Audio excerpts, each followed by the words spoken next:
Fala pessoal, tudo bem? Vamos então retomando as nossas gravações acerca do mágico direito civil, falando ainda especificamente sobre a parte geral e mais específico ainda sobre personalidade. Lembrando-se sempre, nos últimos blocos, nós adentramos na PJ, na pessoa jurídica, pessoa mística, ente de existência abstrata, ente de existência ideal, pessoa ficta, pessoa moral, né? De qualquer maneira, nós trouxemos com vocês um conceito, ventilamos as suas classificações, se de direito público, se de direito privado, né? Trouxemos, de igual maneira, as teorias explicativas, né? Teorias que dizem respeito a se ela é sujeito de direito ou não, negacionista e afirmativista, né? E no último bloco falamos da personificação da pessoa jurídica. Personificação da pessoa jurídica que se encontra esculpida, talhada e cunhada no artigo 45 do Código Civil. O que é importante falar? No bloco passado eu expliquei para vocês que a personalidade da pessoa jurídica surge com o quê? Com o registro do seu ato constitutivo, né? Lembrando-se sempre que isso está no artigo 116, né, da Lei de Registros Públicos, trazendo o que é a natureza constitutiva, né, desse registro público, né? Tudo bem, tudo tranquilo. E onde que se dá esse registro? E eu disse o seguinte, depende do ato constitutivo, depende da pessoa. Se nós estamos falando de uma sociedade, o ato constitutivo, né, sociedade empresária, o ato constitutivo é o contrato social, que vai ser registrado aonde vai ser registrado, né, não nos esquecendo, dentro da junta comercial. Agora, em contrapartida, se nós estamos falando, né, daquelas hipóteses, daquelas situações de associação, fundação ou sociedade simples, o registro vai ser materializado no cartório de registro de pessoas jurídicas, nos moldes, né, trazidos, encartados e cunhados, esquadrinhados no artigo 114 da Lei 6.015 do ano de 73. Isso tudo ventilado no bloco passado, isso tudo ventilado na aula passada. De qualquer maneira, o que é importante dizer? Na aula passada eu terminei com uma pergunta que até cantei a música de Eu sou rebelde, ou seja, sou rebelde, né? Ou seja, volta da RBD, né? Ana Ri, que loucura, prof, que loucura. E a pergunta foi, e se eu não quiser realizar o registro? E se eu não quiser materializar esse registro do ato constitutivo? O que ocorre? Temos consequências? Primeiro detalhe, gente. Essa resposta, né, na verdade essa pergunta acaba sendo bastante ventilada, bastante aí perquirida dentro dos certames, né? Vários certames já cobraram essa pergunta, que pode ser prova aí de concursos públicos, né, concursos públicos mais avançados, prova de OAB, inclusive, né, e tudo mais. O que é importante dizer? Gente, nessa situação, nós estaremos diante do chamado ente despersonificado. Lembre-se, a personificação se dá com o quê? Com o registro do ato constitutivo. Se eu não registro o ato constitutivo, é um ente despersonificado. A doutrina trabalha com essa terminologia, ente despersonificado. Acontece que o Código Civil, no artigo 986, né, e seguintes do Código Civil, ele vai falar o quê? Ele vai trazer uma outra nomenclatura, uma outra tipologia. Vai chamar de sociedades não personificadas. Exatamente a mesma coisa. Sociedade não personificada, ente despersonificado. Temos outras nomenclaturas? Temos outras terminologias? Temos. Só que essas outras terminologias levantam muitas vezes algumas discussões que nós veremos daqui a pouco. De qualquer maneira, o que é importante dizer? É importante dizer o seguinte, esse ente despersonificado, ou essa sociedade, né, não personificada, nos moldes da nomenclatura 986, ela ocorre em duas situações. Quais situações? Primeira, né? Primeira delas, eu não tenho ato constitutivo, não elaboro o ato constitutivo, não tenho um contrato social, não tenho um estatuto. E a segunda? Putz, na segunda eu tenho o ato, eu fiz o ato, mas eu não registrei, eu não levei adiante, né? E por que você está falando disso? Porque essas são as duas hipóteses onde nós teremos os entes despersonificados. Ocorre, né, que alguns doutrinadores trazem nomenclaturas específicas para essas situações. Na primeira situação, quando a gente fala de, né, situação que o sujeito nem fez o ato constitutivo, alguns doutrinadores chamam essa hipótese do quê? De uma sociedade de fato.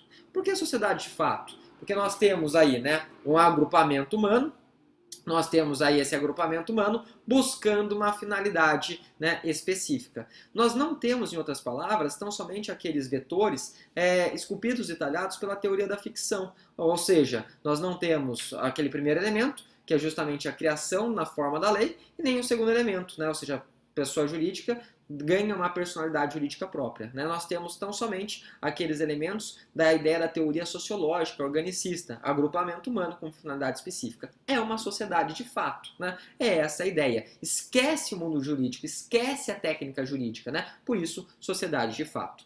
E vão além, e falam assim, mas eu fiz o ato constitutivo, eu só não registrei, né? Seja na junta comercial ou no cartório de registro de pessoas jurídicas. Nessas hipóteses, alguns doutrinadores chamam isso de sociedade irregular. Então, em outras palavras, né, alguns doutrinadores eles vão fazer uma diferenciação entre sociedade de fato e sociedade irregular. De qualquer maneira, eu vou trabalhar elas como dentro de um gênero. Qual o gênero? Ente despersonificado ou sociedade não personificada, né? Passada essa questão das tipologias, vamos então além.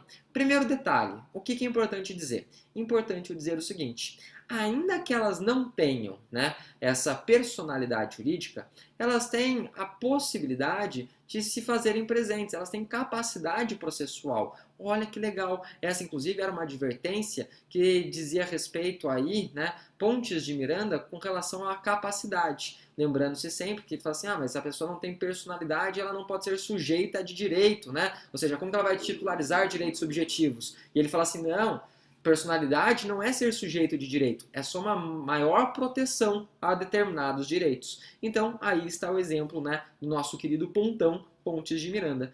Qual o exemplo? Justamente esse. Ainda que ela não tenha personalidade jurídica, ela tem capacidade processual, né? Por isso alguns doutrinadores chamam essas hipóteses de entes despersonificados de quase pessoa jurídica. Por que quase pessoa jurídica? Porque tem capacidade processual. Podem se fazer, né, presentes aí dentro do judiciário, né? Podem postular dentro do judiciário, né? Olha que interessante. Situações que a gente pode falar são situações parelhas, né? Situações similares. Além dos entes despersonificados, que também são quase pessoas jurídicas, podemos falar da massa falida, podemos falar da herança jacente, podemos trazer ainda o condomínio edilício. Tudo bem? Tudo tranquilo, né? Tudo sossegado. O que é importante dizer?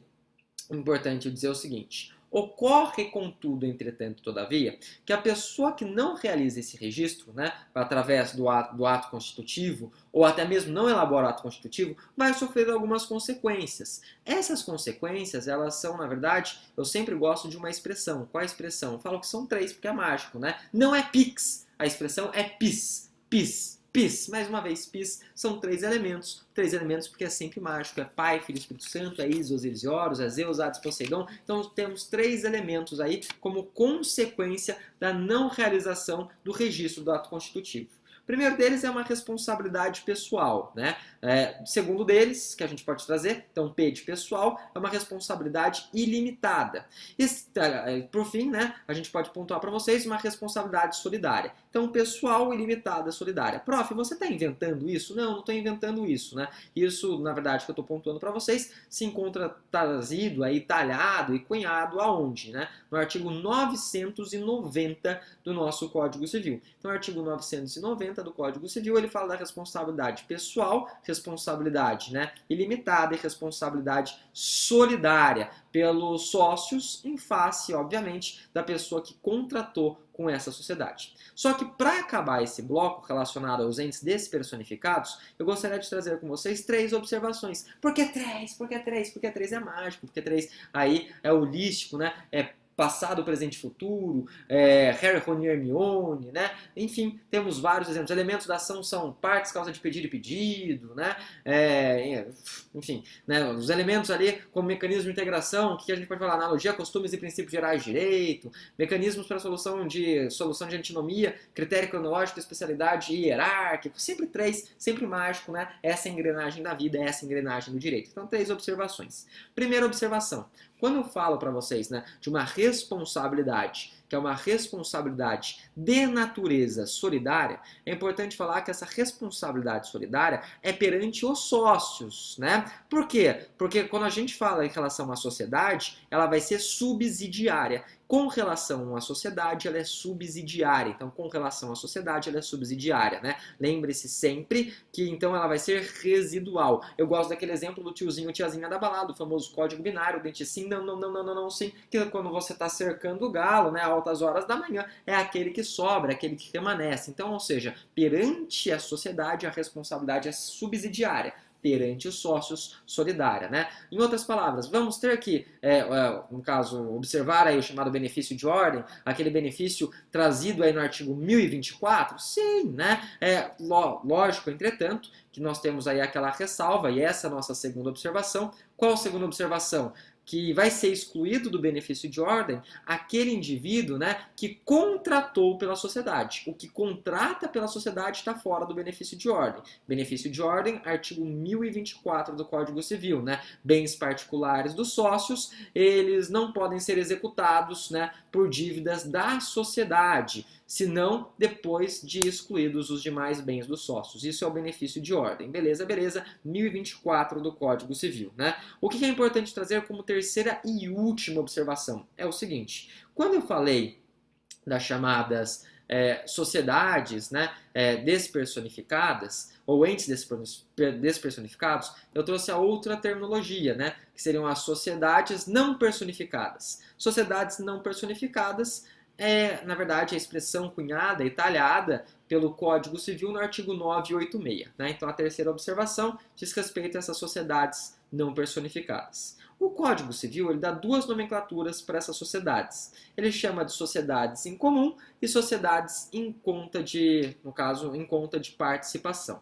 O que é importante dizer? Né? Que a sociedade em conta de participação, mesmo que realize o registro, mesmo que materialize o registro, né, ela continua não sendo personificada. Então, mesmo que você faça o registro, essa sociedade não continua, né, aliás, ela continua não personificada. Isso está no artigo 993 do Código Civil. Então, mesmo com o registro da sociedade em conta de participação, ela permanece, ela continua não personificada. E só um detalhe, né? Esse detalhe não está nas observações, mas também surge muitas vezes como perquisição aí nas provas de concurso público, então reputo muito interessante de trazer, é o seguinte: registro público no Brasil não tem eficácia retroativa, né? Em outras palavras, o que é importante dizer, né?